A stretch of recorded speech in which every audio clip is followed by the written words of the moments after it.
And we've got the best compositing tool in the world, we think. It's just NUKE. It's fantastic, our users love it. The problem is it doesn't deal with sequences, it deals with single shots. And there's a real problem visual effects people have of getting the selects, the shots that are being edited on, into your compositing application and back again in a sane, sensible manner with the right file formats, with the right color corrections. There's a whole bunch of issues between bridging editorial to visual effects, and Hiero's job is to solve that for you. Our conforming process at the moment for NUKE is a bit disparate. We're using lots of different bits of software.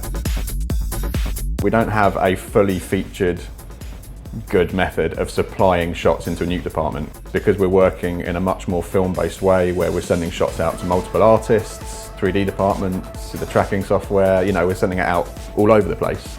We need to differentiate that into shots that exist on a server, and there isn't really anything for delivering those shots to that without making in sort of internal pipeline scripts. With Hiero, we want to build something that fills a gap in the pipeline and is a unique product and that really is valuable to people.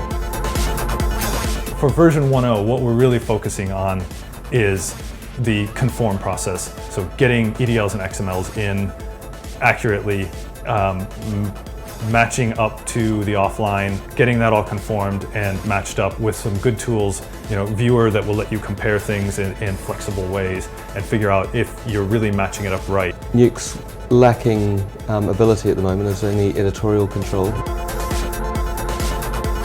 At the moment that's a completely manual process, so depending on the complexity of the edit, that could take an artist a day to set their job up. I think Hiero is a great way for that artist to get a jump start on that and take care of some of the boring management stuff that's very important to keep the project focused. Next, we want to be able to obviously review the material and give you the right color spaces. Fortunately, recently, Sony ImageWorks have come up with an open standard for color management called OpenColor.io. What OpenColor does is it lets you, across your facility, spec out when somebody says log, it means this log.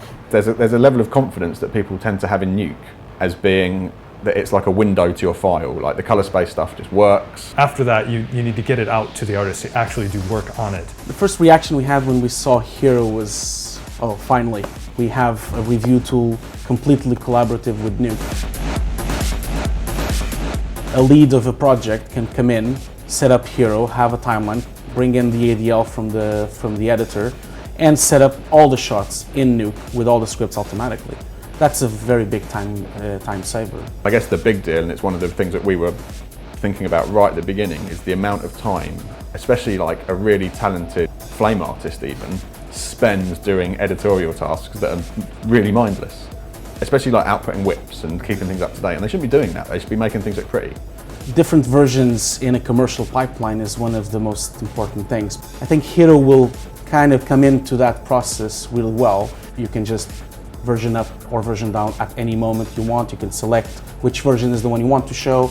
That kind of options are very, very powerful, I believe. With the future of Hiero being able to track what artists worked on what when they replaced it to the timeline, having a collaborative timeline amongst different sites is great. The openness of Hiero to Python scripting is possibly its biggest selling point, alongside the fact that it has the potential to pair so well with NUKE. We're really striving to make it a very open platform and a very extendable platform that can form kind of the hub of a pipeline. So much of an editorial process, a review process, can be automated, but you need a way of doing that. It's kind of like a whole package for your entire facility, all starting with one bit of kit.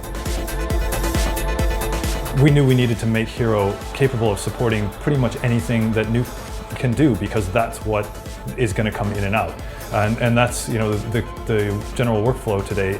People are getting just tons and tons of different kinds of footage, potentially different resolutions, different file formats, different bit depths, different color spaces. The visual effects house needs to go back to that original footage, and they need a tool that can marry the VFX world with the editorial world, and that's where Hiero is hopefully going to play a key role.